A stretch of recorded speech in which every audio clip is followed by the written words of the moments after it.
सध्याची आपण जी सिरीज बद्दल बोलतो दॅट इज ऑल अबाउट की ब्लीच अँड डिटॅन हा एक विषय जो आहे तो बऱ्याच लोकांना खूप कन्फ्युज. तर ज्या ज्या वेळेला ज्या ज्या स्किनची जी गरज आहे त्या वेळेला ती करणं गरजेचं आहे. आता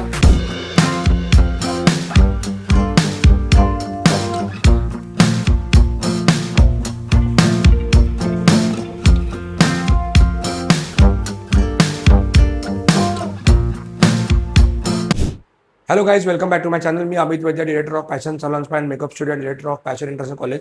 तुमचं पुन्हा एकदा माझ्या यूट्यूब चॅनलमध्ये स्वागत करतो. सध्याची आपण जी सिरीज बद्दल बोलतो दॅट इज ऑल अबाउट की आमच्या सलॉनमध्ये काय काय सर्व्हिसेस आहेत, कशा कशा सर्व्हिसेस केल्या जातात, त्याचं कसं कसं असतं, किती वेळ लागतो, काय लागतो, सगळ्याबद्दल आपण डिस्कस करतोय. तर आता रिसेंटली आपण बोलतोय की ब्लीच, फेशियल, स्क्रब, क्लीनअप्स ह्या सगळ्याबद्दल आपण सध्या चर्चा चालू आहे आपली. आता ह्याच्यामध्ये कसं होतं की ब्लीच अँड डिटॅन हा एक विषय जो आहे तर तो बऱ्याच लोकांना खूप कन्फ्युजिंग आहे की ब्लीच काय आहे, डिटॅन काय आहे. तर आता कसं असतं ॲक्च्युली की ब्लीच हे खूप प्युरिफाईंग आहे, की म्हणजे ब्लीचने तुमच्या स्किनच्या ज्या इम्प्युरिटीज असतात तर त्या पूर्ण क्लीन होतात, तर त्यांनी तुम्हाला रिझल्ट खूप चांगला मिळतो.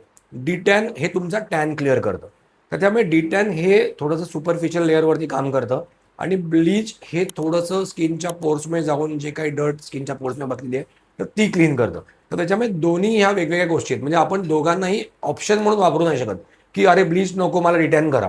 की ज्यांचं खूप एक्सेसिव्हली ड्राय स्किन आहे तर त्यांना ब्लीच नाही केलं ते चालतं. पण ज्यांचं म्हणजे खूप नॉर्मल स्किन आहे किंवा त्यांचं खूप ऑइली स्किन आहे किंवा त्यांचं खूप एक्सेसिव्ह ऑइली स्किन आहे तर त्यांना कंपल्सरी ब्लीच करायलाच पाहिजे, कारण त्यांच्या पोर्स जे ओपन आहेत त्याच्यामुळे जी डर्ट बसलेली आहे तर ती प्रॉपरली आतमध्ये जाऊन ब्लीच क्लिअर करतं आणि पोर्स क्लिअर झाल्यामुळे स्किन पण खूप चांगलं दिसतं. परत स्किनला जो काही थोडाफार टॅन आलेला असतो तो पण ब्लीचमुळे कव्हरअप होतो. आणि मेनली जे ब्लीचचं काम आहे की स्किनवरती जे फेशियल हेअर्स आहेत तर ते प्रॉपरली क्लीन होतात. आणि ब्लीचचं जे मेन काम आहे की स्किनवरती जी सुपरफिशियल हेअर आहेत तर ते गोल्डन होतात, तर त्याच्यामुळे ते स्किनच्या कलरचे असतात, तर त्याच्यामुळे तुम्हाला ते स्किनला एक चांगल्यापैकी ग्लो आल्यासारखा दिसतो. त्यामुळे bleach is like having its own speciality. De-tan is having its own speciality. आता डिटॅनचं कसं आहे बेसिकली की डिटॅनमध्ये खूप सुपरफिशियल लेवलवरती काम होतं. डिटॅनमधून सुद्धा इम्प्युरिटीज क्लीन होतात, डिटॅनमध्ये तुमचं स्किन प्युरिफाय होतं, डिटॅनमध्ये तुमचं टॅनिंग कमी होतं.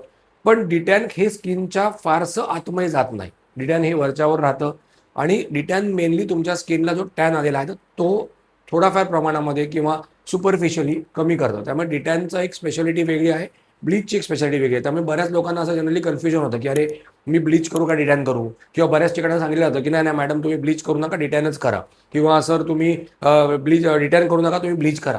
तर ज्या ज्या वेळेला ज्या ज्या स्किनची जी गरज आहे त्या वेळेला ती करणं गरजेचं आहे. आता कॉम्बिनेशनमध्ये असतं की डिटॅन आणि फेशियल किंवा ब्लीच आणि फेशियल, तर हे कॉम्बिनेशन आम्ही जेव्हा लोकांना सांगतो तर दॅट इज ऑल अबाउट की व्हॉट इज द रिक्वायरमेंट. एखादा एकदम यंग कोणतरी मुलगा आहे, कॉलेजमधला 10वी 11वीतला मुलगा आहे, त्यांना डिटॅन इज ओके, त्यांना ब्लीच करायची गरज नाही. पण ज्यांच्या स्किनला खूप जास्ती ऑइल आहे, ज्यांच्या स्किनला खूप जास्ती ओपन पोर्स आहेत किंवा ज्यांच्या स्किनला खूप जास्ती पिंपल्स आहेत त्यांना कंपल्सरी ब्लीच करणंच आहे. किंवा ज्यांच्या आता ज्या फिमेल्स आहेत ज्यांच्या चेहऱ्यावरती फेशियल हेअरची ग्रोथ बऱ्यापैकी आहे तर त्यांना पण आज सॉफ्ट ह्याच्यामध्ये ब्लीच करणं गरजेचं आहे. रिटर्न करून त्याच्यावरती रिझल्ट काहीच मिळणार. रिटर्नने तुमचा फक्त टॅन रिमूव्ह होणार आहे, बाकी त्याच्यामध्ये काहीच होणार नाही. त्याच्यामुळे ह्या दोन्ही गोष्टी वेगळ्या आहेत, दोन्ही गोष्टीची प्रत्येकाची स्पेशालिटी आहे. अल्टरनेटली तरी तुम्ही केल्यात की कधी एका वीकला तुम्ही ब्लीच केलं, एका वीकला रिटर्न केलं, त्याच्या पुढच्या वीकला परत ब्लीच केलं, त्याच्या पुढच्या रिटर्न केलं तरी सुद्धा चालू शकतं. किंवा 15 दिवसात एकदा तुम्ही ब्लीच केलं, 15 दिवसात एकदा तुम्ही रिटर्न केलं तरी सुद्धा चालेल. पण तुमच्या स्किनला जर ब्लीचची गरज आहे तर तुम्हाला ब्लीचच करणं आहे. आणि तुमच्या स्किनला डिटॅनचं एक आहे की डिटॅन तुम्ही कुठल्या पण स्किनला करू शकता. दॅट इज मेन थिंग की de-tan can go on oily skin, de-tan can go on dry skin, de-tan can go on normal skin, किंवा अगदी पिंपल्स खूप जास्ती आहेत, पिगमेंटेशन झालेलं आहे, तुम्ही कुठल्याही स्किनला रिटर्न करू शकता. Because return is going to lighten the skin like maximally 1 level. त्यामुळे टॅन रिमूव्ह होतो आणि तेवढाच त्याचा रिझल्ट मिळतो. त्यामुळे तुम्हाला जर असेच व्हिडिओ आवडत असतील तर मला चॅनलला नक्की सबस्क्राईब करा, म्हणजे तुम्हाला त्याचे नोटिफिकेशन्स येत जातील. आणि ह्याच्या डिस्क्रिप्शन बॉक्समध्ये माझा इन्स्टा ID पण मेन्शन केला, त्याला पण नक्की फॉलो करा, म्हणजे तुम्हाला इथले छोटे छोटे व्हिडिओ तुमच्यापर्यंत पोहोचतात. Thank you very much.